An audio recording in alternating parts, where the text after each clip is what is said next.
the pain like.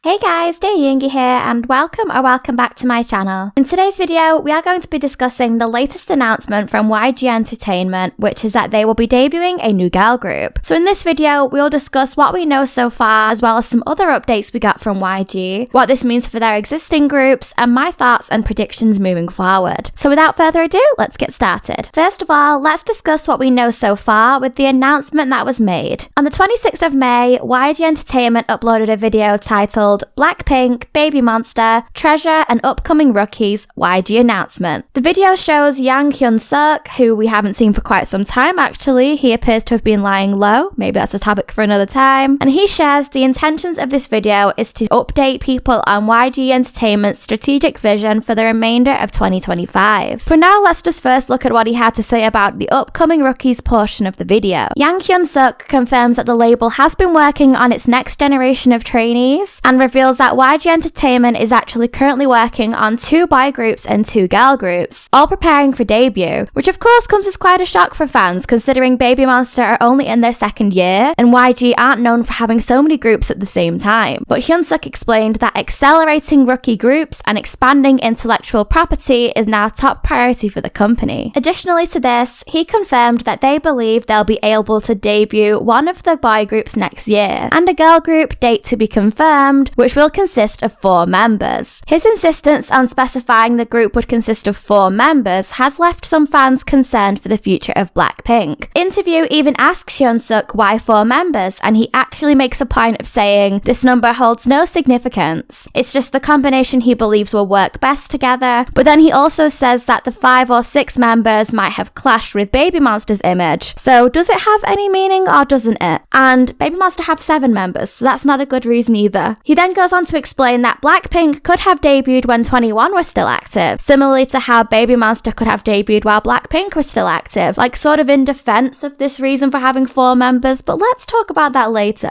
Yang Hyun-suk also informs viewers that similarly to Babymonster's pre-debut process, there'll be multiple videos available for fans in which we get to watch the members progress in training for their debut. And what's definitely different is that Hyun-suk said for next year he's hoping to release solo tracks for each of the members of the new YG girl group so they can showcase their individual talents. YG Entertainment has already uploaded a video which seemingly introduces the potential first member of the new girl group. The video titled YG Next Monster starts by confirming the trainee's name is Eveli, that she's Australian and 15 years old. In the video, we get to hear her rap as she covers the song Nosebleeds by Doechii. So far, the public perception I have seen of this performance is good, with some fans saying that she already reminds them of Blackpink's Jennie. Okay, so now you're caught up on that tea, let's also discuss what's going to be happening for the YG existing groups Blackpink, Babymonster and Treasure, because we do have some updates for their next steps too. I feel like it's important we discuss those before I give my predictions. So let's start with Blackpink as the most senior group. I think an update on Blackpink activities is very much overdue, and you know what, I don't think fans would have been pushing for it so much had YG Entertainment not announced that they were going on tour in the midst of their activities as soloists and when they haven't come back since the last time we saw them on tour. In the YG update video, Yang Hyun-suk does at least confirm finally the news that Blackpink will be working on a new song to be revealed soon, but they still don't have a date for when, which is a little bit crazy when you think about it, considering the girls' stadium tour is set to begin at the start of July and we're already almost in June. But that was literally it with regards to Blackpink's coming activities, aside from the world tour we already knew about, the world tour that we only recently learned the name of, Deadline. Also, I'm not 100% sure if it's just translation, but he did say song, not album or anything like that, which has left a lot of fans speculating if the upcoming Blackpink tour will literally just be a repeat of their last one, now with 1 or 2 extra added songs. We don't even know if the girls will perform any of their solo songs as of yet, if that's something YG would want them to do, Now, as you can imagine, Blackpink fans are more than familiar with the lack of updates for the girls. I'm afraid that's become the norm from YG Entertainment. Or when fans do get information for the girls and their activities, it always comes to us very last minute or incomplete. So I think the fact they don't have a release date for the girls' new song, even though the tour starts very soon, doesn't come as much of a surprise for fans. It's the news that YG will debut a 4-member girl group that has left some fans concerned, mainly because YG Ent does have a track record of this now. They had a 4-member girl group in 21, who was pretty much replaced by Blackpink. So now the company's decision to debut a 4-member girl group has struck fear in fans that YG are looking to replace the girls. Next up, let's look what Yang Hyun-suk had to say for Treasure. Following the group's recent promotions for their last mini-album Pleasure in March and promoting in the US, Yang Hyun-suk reveals that Treasure are already working on their next mini-album. He says the release date is currently tentatively set for September 1st. It would be an interesting choice to say that and not follow through if this video is for the attention of stakeholders. So we're expecting, if you felt comfortable enough to say that, then I'm sure it'll be somewhere there or thereabouts in September. And their world tour is coming in October. Did we already know this? He mentions that pretty fleetingly. Maybe I just forgot. He then ominously reveals that he recently had a 2-hour conversation with all the Treasure members about where they currently are in their careers and their goals and aspirations for what they'd like to achieve next, deciding that it would be a good idea to aim to release either 2 mini albums or 1 full album a year to help maintain their consistent growth. Honestly, I know this doesn't sound like a lot, but I actually appreciate him saying this and revealing that they had that conversation. Often with YG Entertainment, even though they give us some updates in the style of these videos, it is still very easy to feel left in the dark regarding an artist you like. So although fans might not be happy with the amount of content they're planning to produce, it's at least nice to have a minimum amount of music that we can expect to receive from them in mind, especially considering other YG artists have not had the same honour.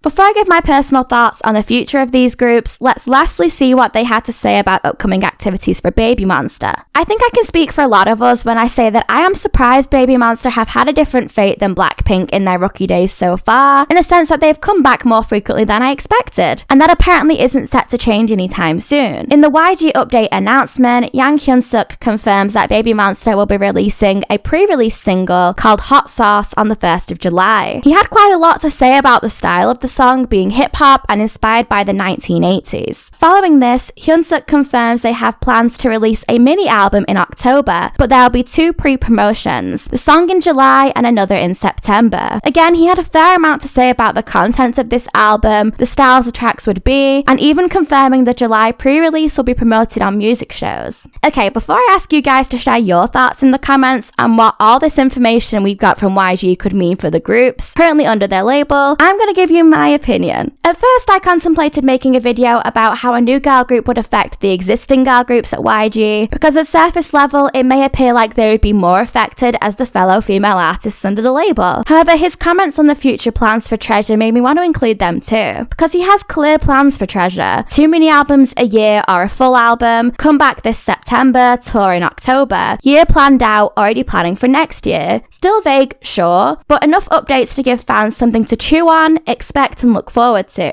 See how easy that was? Yet we are still constantly living in last minute city when it comes to Blackpink news. I've finally concluded once and for all, and I always had this little suspicion, but I think they drip feed us little Blackpink information on purpose. I don't know if it's because it's what Blackpink fans have always dealt with, or the less notice they give fans, the more likely they'll just accept whatever, but either way, it's not something I really agree with. Regardless, I do have some thoughts on the future of Blackpink and Babymonster and Treasure at YG Entertainment. These are just my opinions and predictions, of course. I don't have any insider knowledge, so please don't take my word as gospel. I know nothing. But let's answer the big elephant in the room first. Do I think YG Entertainment are going to disband Blackpink when they debut a new girl group? This may be a controversial opinion, but I actually believe no, they won't. Not unless they have their arm forced and they have to. Although the girls only renewed their contract with the label as a group for a lesser number of years than a standard K-pop contract, I could see the girls renewing their contracts again just for group activities. Now hear me out. While YG artists may appear popular and sell thousands of albums, for some reason their music does not always perform the best in charting. Blackpink, however, is one YG artist who always remained consistent in their chart positions, and that will largely be due to how infrequently they came back. I think YG knows that they can have Blackpink release a song or 2 every couple of years, maybe do a little tour here or there, and everything they do will be a success. We're about to witness it happen again when they perform to sold-out stadiums happens from July onwards, with one new song that has received millions of streams within days, and we don't even know when it's going to come out yet. In the past, YG disbanded their successful girl group, letting 21 go, only to want them back years later for an anniversary tour, because they knew that would be a good money spinner. I don't think they're going to want to let that happen with Blackpink, not when they have been as insanely successful as they are. I can see an agreement coming into play with the girls where they will get to continue with their solo activities however they may please, with a contract condition in place so they will come back as Blackpink every few years. It won't be much different at all than the story we've been getting used to for years for Blackpink now, so I'm not sure if that technically means it's good or bad news for them for my prediction. But for YG, honestly, I think the money is too good and too easy to resist. God, on the whole, Blackpink could have debuted when 21 were active, Babymonster could have debuted when Blackpink were active. When I heard that, I was thinking, who are you trying to prove that to? Like, are you telling us that for our sake or yours? It's like they knew people were going to have the same thing to say about them choosing to debut a new girl group now of all times. We know it's all about maximizing profits for the longest period of time. That's the business. The sudden change in structure that they speak of, I feel like I need to see it to believe it. As for Babymonster, even though YG seemed to have a lot of positive plans coming for them, the pessimist in me honestly would be more concerned for their futures than Blackpink's, because they're still in the early stages of their career. They're only rookies really, in the sense that they haven't been around for long enough to have their careers fully marinate before debuting a new girl group, you know? They've been quite lucky so far in the sense that their comebacks have been more frequent than you'd expect. I think following the debut of YG's new girl group, depending on how well they do, if they perform better than Babymonster, then I wouldn't be surprised if we start to see Babymonster receive a little bit more of the Blackpink treatment, in the sense that they may come back less frequently. If the company finds more values in putting its resources elsewhere, then they will, you know? Also, I said we were going to discuss it earlier, I nearly forgot, but can we please just address the fact that YG tried to insist this new girl group having 4 members has nothing to do with Blackpink, but that 5 or 6 members would clash with Babymonster's concept and their 7 members? He tries to make it seem as though he has every intention of helping them grow at the moment, and it does make me laugh a little bit because I personally do not believe it. I don't think they're debuting a 4-member girl group just to do Babymonster a favour. I will leave it up to you guys to decide what you think on that one. I am curious to hear. And last but not least, Treasure. I think they're in a unique and fortunate position where YG doesn't really have any active boy groups anymore. While yes, sure, they have revealed they're looking to debut new groups, we don't have any knowledge of how soon that's going to be just next year. So it seems that the rest of the year, in 2025, they'll be focusing on Treasure for boy groups. So in the meantime, until the new boy group debuts, I'm hoping we're going to see YG putting a lot more time and effort into Treasure and their activities. The fact that Yang Hyun-suk told us he actually sat down with the members for 2 hours to discuss their futures. Sure, I know that could all be propaganda to appeal to us as the viewer, but if it benefits the group, then I'm all for it. It shows an attempt to work with them rather than just in control of them, to take their growth seriously, and the best way they can grow more is by working together with them. I think however much Treasure can grow domestically and internationally up until when YG decides to debut its new boy group will determine their fate once the new boy group comes into fruition. So while I think that their immediate future could be looking bright, beyond that, who knows, it's YG. Okay guys, and that was it for today's video. I thought this would be shorter, but I've been speaking for quite a while, and I'm sorry if it's rambly. I just wanted to share my thoughts on this story while it's still unfolding, give you the news and my opinion on it. If you enjoyed this video, please give it a thumbs up, and I would love to hear your thoughts in the comments. How do you feel about YG's updates video, and what do you think is next for the future of these existing groups? If you're new here, please hit that subscribe button and turn on the notification bell to be the first to hear whenever I upload, and I'll see you next time. Bye guys!